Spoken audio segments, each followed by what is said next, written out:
Good morning, Planet Internet. Today is a very big day for me. Where do we begin? Let me start with the most exciting thing. The local preschool, Amerimont Academy, has reached out to me and said, James, we love your mural that you painted on the side of that wall. Can we hire you to do a mural? And I'm thinking, you mean make me a paid artist that is being commissioned? Yeah. So I'm going over there right now to check out the academy and see exactly what it is they want. See, check out my canvas. I know it's not real estate related. Fine. You want real estate related?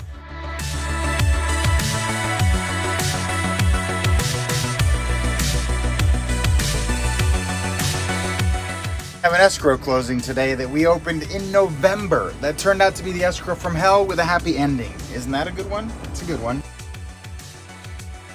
I'm trying to even imagine, I don't know how artists set their price. And to be quite honest, for me, it's pleasurable. So it's almost like I get real estate, pay me, because this is miserable. I love seeing your smiling face when you get what you want, but it's, at the end of the day, it's not what I love to do. Now, painting and art and having people appreciate my art, that's a whole different animal. And gosh, if money was no object, I'd paint all day. So I'm thinking to myself, what do I charge? How do I charge someone for art? It's such a subjective thing. I'm thinking supplies, time, effort. I'm totally clueless how much to charge. I mean, quite honestly, I have the hidden agenda of being able to have a mural done in a public place and put my name on it, where other artists will be like, I have to charge, where it's my gift, right? This is a pretty big deal for me. Now, I've done 2 or 3 swimming pools where I've done an octopus and a shark, and I did a big Raiders logo. My brother-in-law wanted me to do that. He also had me do a big marine logo with his name on it. It looks really good, and I think 8 or 9 years later, it's still there. So I know the materials and what to use. But that was my brother-in-law and several cases of beer.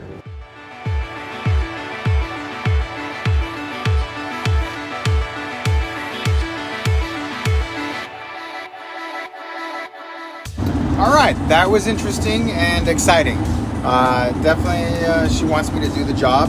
And there are 2 locations, one in Anaheim Hills and one in Yorba Linda. So I've already got ideas of what I'm going to do. I think one of them is going to be themed with the very hungry caterpillar. And the other one's going to be a countryside with Mickey and Minnie riding maybe a two bicycle built for 2. Very cool. I'm excited. And not looking forward to the tremendous amount of work for painting for money. Oh, now I feel like an artist getting paid might be selling out. Just kidding. Whoa, someone just dropped all this trash on the freeway. It's going to cause an accident. Today I am meeting a friend at this Peruvian restaurant that I've never been to. Gonna have some Peruvian food.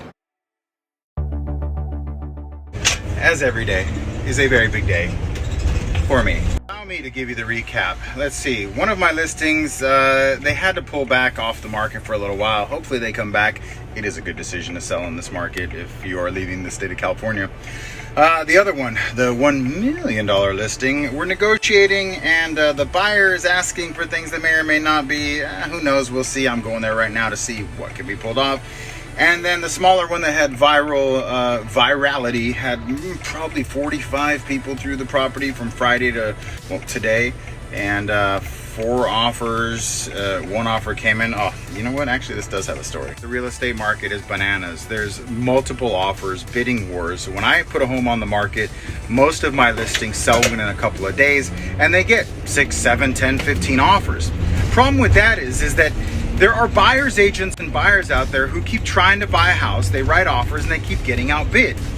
And it's really tough to buy a house in this market. Really, really tough. You're gonna have to spend more than the seller is asking for it. The hard part about this market is I tell the sellers, hey, we might end up in a situation where we get multiple offers and there's a buyer on the other side of this thing. And if you want to do the bidding war and raise the price up, I totally understand.